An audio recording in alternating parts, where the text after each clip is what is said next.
So hello, what's up mga ka-J-Vlog? Welcome ulit sa panibagong video. And for today's video, ayan, bibigyan ko kayo ng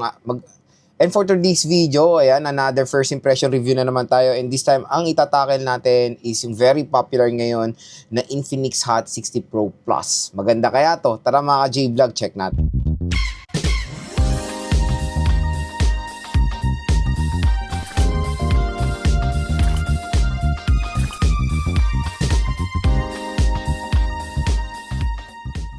And mga ka-J-Vlog, another first impression review na naman tayo, and this time ang itatakil nga natin is yung available na ngayon sa online, which is the Infinix Hot 60 Pro Plus. So yun, na-review na natin kanina yung Infinix Hot 60 Pro, and this time Infinix Hot 60 Pro Plus naman siya. At when it comes sa SRP nito, medyo magulo kasi siya. Merong nagsasabi dito ang original price niya dito sa online, 10,999 pesos for the 8GB 256. At kung interested nga kayong bumili ng Infinix Hot 60 Pro Plus, ito yung link na yan. I-click nyo na lang po yung link dito, yung view products, para ma-redirect kayo sa bagsak presyo na Infinix Hot 60 Pro Plus. At yun nga, fineflex dito ni Infinix na ito ay isa sa pinakamanipis nila na smartphone na parang pwedeng makipagsabayan sa bagong lalabas na iPhone 17 Air na sobrang nipis din. So yun na ngayon yung medyo fineflex ngayon ng mga ibang brands. Panipisan na ngayon sila ng mga smartphone. And yun nga, Infinix Hot 60 Pro Plus, super duper excited din ako mahawakan yan or ma-review. Nag-order na tayo niyan, stay tuned lang. Kaya gumawa agad ako ng first impression review para sa mga consumers natin na bibili na ngayon, payday. Ngayon payday kasi, dito sa view products natin, pag clinic nyo to, mabibigyan kayo ng special voucher mula sa YouTube na siguro magkakaroon kayo ng discount na 600, 800. Napakalaking bagay din naman yung mga J-Vlog. Again, i-click nyo na lang tong view products para ma-redirect kayo sa bagsak presyo na Infinix Hot 60 Pro Plus. Kasi ayan, pag meron tayong voucher, special discount for as low as 8,900 pesos, possible price natin makuha yung Infinix Hot 60 Pro Plus. Kaya napakagandang deal, sobrang mura, at tingnan natin yung specs niya kung babagay ba sa kanyang presyo, of course. At yun, ito na yung top of the line, and this is a 4G version, take note dyan, hindi po to 5G. At let's see kung okay ba or sulit ba ito na 4G smartphone na entry level. So yun nga, again, this is not a full review. Ito po ay first impression lang na nagbibigay ako ng mga first impression based sa kanilang specifications. Pero don't worry, abangan nyo lang din yung full review unboxing natin dito sa device na to. Siyempre, pwede naman tayo magbigay ng first impression based sa kanilang specifications, lalo-lalo na very well known naman tayo or very familiar naman tayo sa mga specifications na in-offer din ng Infinix Hot 60 Pro Plus na na-try na natin sa mga ibang smartphone brands. So, unang-una natin pag-uusapan, ayan, huwag niyong kakalimutan, i-click yung view products para ma-redirect kayo sa bagsak presyo na Infinix Hot 60 Pro Plus. Meron po yung voucher na naghihintay sa inyo na discount. So next is pag-usapan natin yung specifications niya. So when it comes to Infinix Hot 60 Pro Plus, hindi siya nagkakalayo ng specifications when it comes sa Infinix Hot 60 Pro. Pero ang pinaka main difference silang dalawa is, I think, curved display. Itong Infinix Hot 60 Pro Plus na mas premium, of course. 6.78 inches din siya with the resolution of beyond 1080p, 1224 by 2720 pixels, at of course AMOLED display itong smartphone na to. Meron din siyang protection na Corning Gorilla Glass 7i at 144Hz screen refresh rate. So again, when it comes sa specs ng display ng Infinix Hot 60 Pro Plus at Infinix Hot 60 Pro, wala po silang ganong pinagkaiba.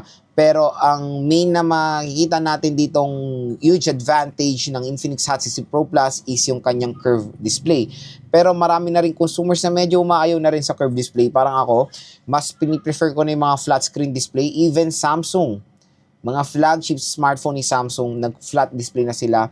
In-scrap na nila yung curved display kasi, to be honest, medyo kasi madulas sa kamay, even though kahit na may case, tapos minsan na accidental touch siya sa gilid, sa palm natin, sa palm ko, based on my observation lang naman. Pero again, marami rin naman consumers mas piniprefer pa rin ng curved display, and maganda pa rin naman yan sa paningin ng mga ibang consumers. Kaya yan yung isang advantage ng Infinix Hot 60 Pro Plus sa Infinix Hot 60 Pro. Operating system and all, pareho rin naman, Android 15 with XOS 15, at the chipset, same na same din sa 60 Pro, MediaTek Helio G200. Ito po yung bagong chipset ngayon ni MediaTek sa 4G segment, and ito na po yung top of the line when it comes sa 4G chipset ng MediaTek today.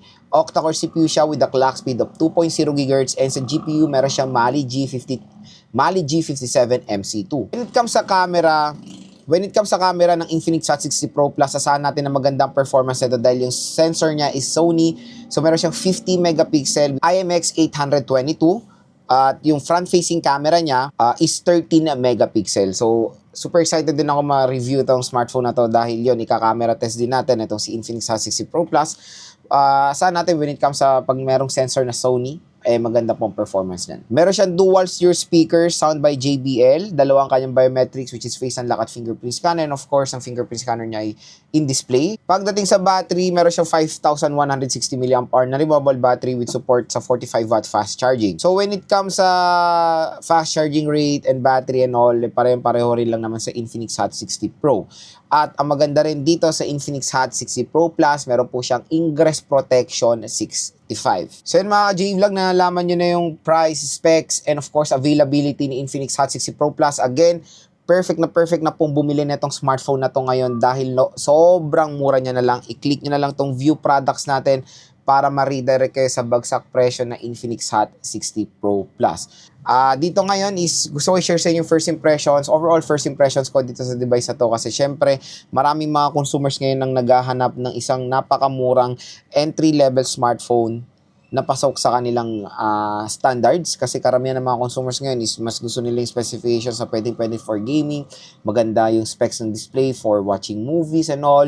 Ito, magandang i-recommend itong Infinix Hot 60 Pro Plus sa inyo. Again, i-click nyo na lang itong view products na to para ma-redirect kayo sa mura at bagsak presyo na smartphone na to. So, first impression ko dito, unang-una sa display. Display is very premium, curved display, large display, 144Hz, beyond 1080p na usually even mga mid-range smartphone nakikita natin 1080p pang mga resolution na in-offer. Pero dito sa Infinix Hot 60 Pro Plus, beyond 1080p.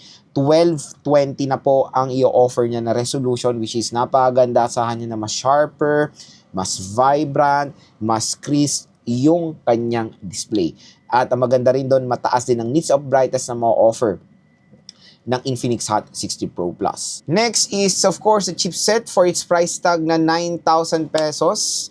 Sabihin na natin ng SRP niya is 10,000, ganon. Is sa entry-level segment pa rin naman siya for a price tag na 9,000 pesos. MediaTek Helio G200 is, I think, yan na talaga the best The best na pwedeng ma-offer ng MediaTek when it comes sa 4G segment. So, G57 MC2, several times na natin na-try ang GPU na yan sa mga ibang brands at nakakapag-handle naman yan so far ng mga popular games, modern games na okay ang kanyang performance. And asahan natin, the MediaTek Helio G200 ay hindi po mabagal na chipset yan. Isa pong magandang chipset yan sa 4G segment na ma-offer ng Infinix Hot 60 Pro Plus, which is for me, okay naman na sa kanyang presyo.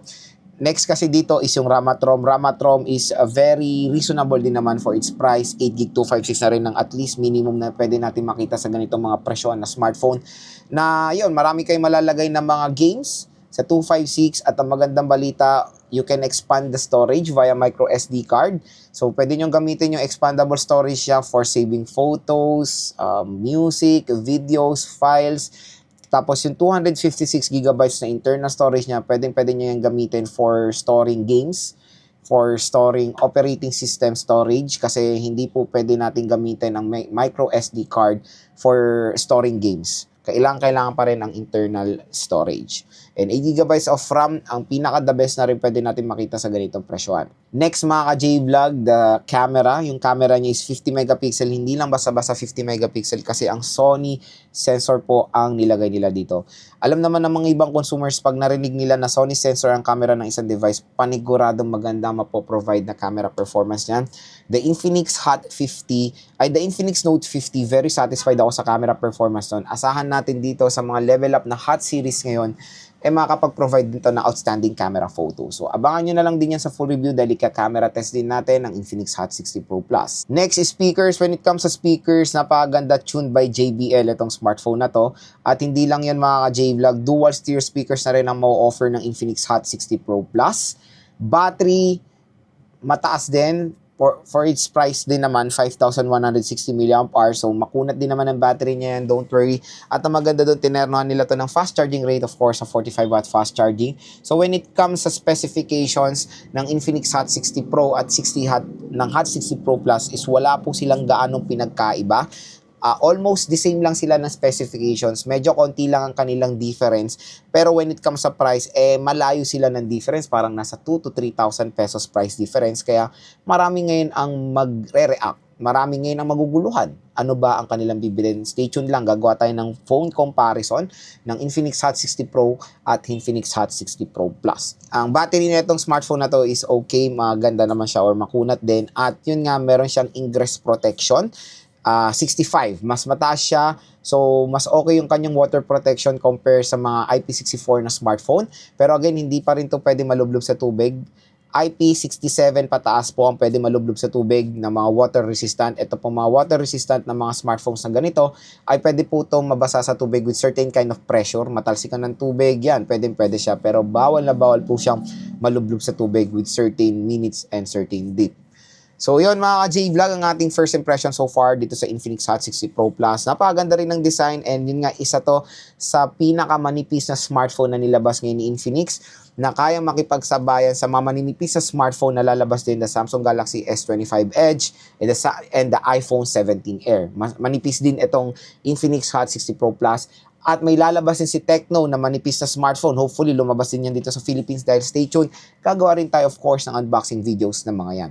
Pero as of now, Infinix Hot 60 Pro Plus is the best smartphone na pwede nyo mabili na merong manipis na form factor tapos merong large battery. Maganda siyang i-recommend sa mga consumers natin dyan na mahilig sa games, moviegoers dahil napakaganda ng display, mataas ang nits of brightness, and abangan nyo na lang po yung full review, game test, and unboxing natin dito sa Infinix Hot 60 Pro Plus dahil in-order ko na siya, on the way na siya, pero as of now, hopefully nakatulong po itong mga sinabi ko sa inyo kung nagde-decide kayo bumili netong smartphone na to.